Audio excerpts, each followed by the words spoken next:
Hello students, welcome back to our YouTube channel. So let's start from unit 1. The solid state, it will cover 4 marks in your board examinations. So let's read the topic of this chapter. Our first topic is characteristic properties of solid. आप जैसा कि देखते हो solid की क्या characteristic properties हैं. Second, types of crystalline solid.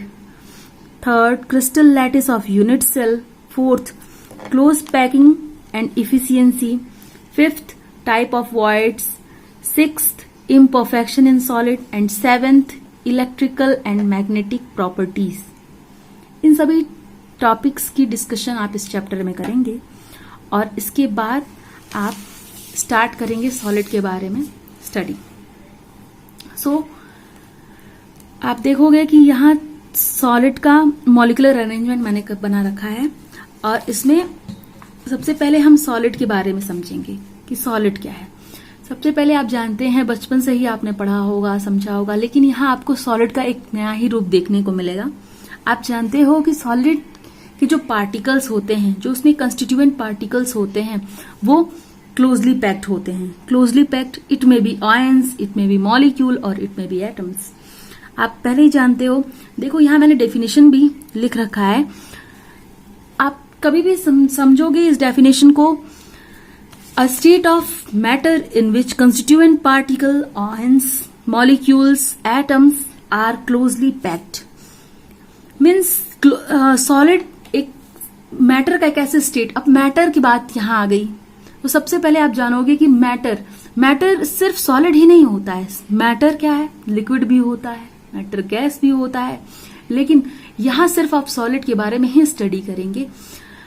आप liquid को अपनी 11th की फिजिक्स में पढ़े होंगे, क्योंकि लिक्विड जो है वो फिजिक्स का ही चैप्टर है. गैसेस के बारे में आप पढ़े होंगे केमिस्ट्री के 11th के चैप्टर में.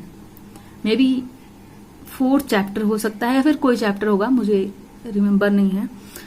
सो आप देखिए प्रॉपर्टीज ऑफ सॉलिड. सॉरी, पहले तो यही देख लीजिए कि सॉलिड का जो हमारा डेफिनेशन है, ये डेफिनेशन का एक्चुअल मीनिंग क्या है. A state of matter in which constituent particle, ions, molecule, atoms are closely packed. Matter का एक ऐसा स्टेट जिसमें जो कंस्टिट्यूएंट पार्टिकल हैं वो आयंस भी हो सकते हैं, वो एटम भी हो सकते हैं, वो मॉलिक्यूल भी हो सकते हैं. क्लोजली पैक्ड, वो आपस में क्लोजली इतनी अच्छी तरीके से पैक्ड होंगे कि इनके बीच में जो इंटरमॉलिक्यूलर फोर्स ऑफ अट्रैक्शन यानी अंतर आणविक बल, यानी उनके बीच में जो इंटरमॉलिक्यूलर फोर्स ऑफ अट्रैक्शन है वो काफी क्लोजली पैक्ड होगा. यानी इंटरमॉलिक्यूलर फोर्स ऑफ अट्रैक्शन बहुत ज्यादा होगा.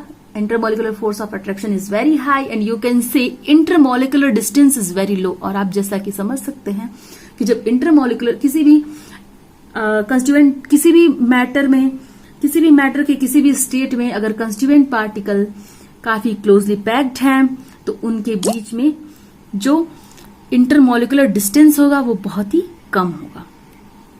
सो हम आगे बढ़ेंगे प्रॉपर्टीज की तरफ. Properties of solid. Properties of solid में आप देखेंगे shape, size and volume definite. आप जानते हैं कि शेप, साइज और वॉल्यूम सॉलिड का क्या होता है, काफी डेफिनेट होता है. यानी कंप्रेसिबिलिटी उसकी लो होती है. यानी कोई भी अब सॉलिड सब्सटेंस है तो उसको आप बहुत ज्यादा या बहुत अच्छे से उसको कंप्रेस नहीं कर सकते. ये सब आपकी पुरानी डेफिनेशन है, जैसा कि आज तक आप पढ़ते आए, लेकिन आगे आप पढ़ेंगे तो आपको कुछ नया मिलेगा. फिर आप देखेंगे फ्लेक्सिबिलिटी लो. आप जानते हैं कि उनमें लचीलापन बिल्कुल नहीं होगा. डिफ्यूजन लो. आप जैसा कि जानते हो कि लिक्विड का जो डिफ्यूजन है वो थोड़ा कम होता है, गैसेस का डिफ्यूजन सबसे ज्यादा होता है और सॉलिड में डिफ्यूजन बहुत ही कम होता है. और डिफ्यूजन आपको समझना है तो वो भी मैं बता दूंगी. डिफ्यूजन क्या होता है, जैसे आप इंसेंस स्टिक जलाते हैं. इंसेंस स्टिक मीन्स अगरबत्ती आप जलाते हैं तो इंसेंस स्टिक के जो मॉलिक्यूल्स होते हैं आफ्टर बर्निंग वो क्या होता है, बहुत ही तेजी से क्या करते हैं, वो एयर के साथ डिफ्यूज हो जाते हैं और डिफ्यूज होने के बाद बहुत दूर तक वो पहुंच जाते हैं. एक इसका एग्जांपल और भी आप ले सकते हैं, जैसे होममेड फूड, घरों में खाना अक्सर बना करते हैं, तो आप देखते हैं, आप स्कूल से जब घर आते हैं तो आप जनरली ऐसा करते हैं, आप बोलते हैं कि घर में क्या पकौड़ी बन रहा है। क्यों? क्योंकि पता चल जाता है काफी दूर तक जो मॉलिक्यूल्स होते हैं, उस ऑयल में जो मॉलिक्यूल्स होते हैं या जो मॉलिक्यूल्स एयर में डिफ्यूज होते हैं, वो काफी दूर तक बहुत तेजी से फैल जाते हैं। यानी इंटरमिक्सिंग कैपेसिटी बहुत तेज होती है गैसेस की, लिक्विड्स की उससे कम और सॉलिड की बहुत ही कम। यू कैन से नेग्लिजिबल होती है। आगे आप देखेंगे मेल्टिंग एंड बॉइलिंग पॉइंट बहुत ही ज्यादा। क्या होता है? जो सॉलिड होता है, जो सॉलिड सब्सटेंस होता है, उसकी जो मेल्टिंग पॉइंट होती है, उसकी जो बॉइलिंग पॉइंट होती है, बहुत ही हाई होती है। जैसे आप बात करेंगे next conductor of heat and electricity, यानी नेक्स्ट प्रॉपर्टीज की है कि ये हीट और इलेक्ट्रिसिटी के गुड कंडक्टर होते हैं। ये सॉलिड की प्रॉपर्टीज होती है।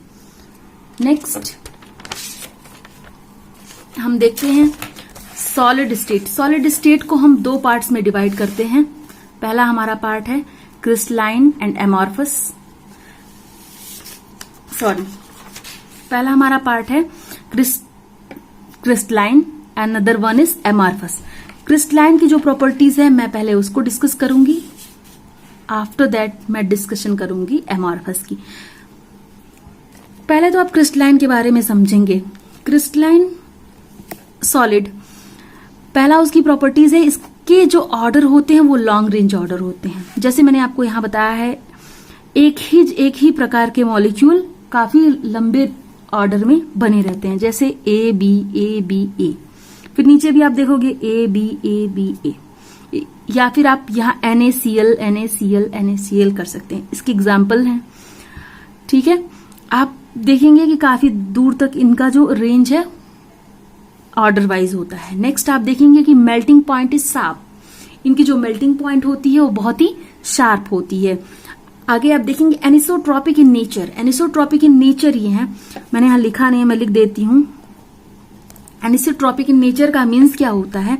जब इन क्रिस्टल के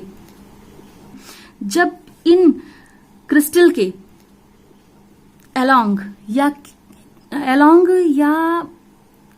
किसी भी एंगल के अलोंग या किसी भी एक्सिस के अलोंग, जब इसको हम क्या करेंगे, किसी भी एक्सिस के अलोंग जब इसको हम क्या कहते हैं कि फिजिकल प्रॉपर्टीज को जब किसी भी एक्सिस के अलोंग या किसी एंगल के अलोंग हम फिजिकल प्रॉपर्टीज का मेजरमेंट करेंगे, जैसे रिफ्रैक्टिव इंडेक्स, तो सेम आएगा। जैसे आप देख लीजिए, इधर भी हम करेंगे तो सेम आएगा ए बी, इधर भी करेंगे तो हम सेम आएगा ए, और इधर करेंगे तो रिपीटिंग पैटर्न आपको ए मिल जाएगा, ठीक है। नेक्स्ट हम बात करते हैं एमॉर्फस की। एमॉर्फस मीन्स होता है, a means no and morphous means form, means a solid which has no form. यानी इनका जो रेंज ऑर्डर होता है वो शॉर्ट होता है। थोड़ी देर जाने के बाद इनके ऑर्डर बिगड़ जाते हैं। मीन्स जैसे कुछ मॉलिक्यूल्स यहां रहेंगे, कुछ यहां हैं, कुछ आगे जाके फॉर्म करेंगे, कुछ ऐसे करेंगे। इनकी जो मेल्टिंग पॉइंट होती है वो ग्रेजुअल होती है, यानी ये धीरे धीरे मेल्ट होते हैं। इनकी जो नेचर होती है वो आइसोट्रॉपिक इन नेचर, ठीक है। आइसोट्रॉपिक इन नेचर इनके एग्जाम्पल हैं जैसे ग्लास, और भी आप एग्जाम्पल ले सकते हैं, जिसे कहते हैं सूप, और भी आप कुछ एग्जाम्पल ले सकते हैं। आइसोट्रॉपिक ग्लास को ही क्यों कहा गया है?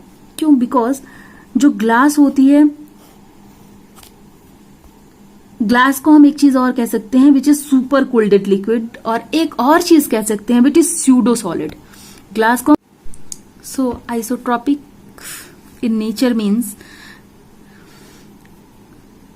ये ऐसे क्रिस्टल होते हैं जिसमें जो इलेक्ट्रिकल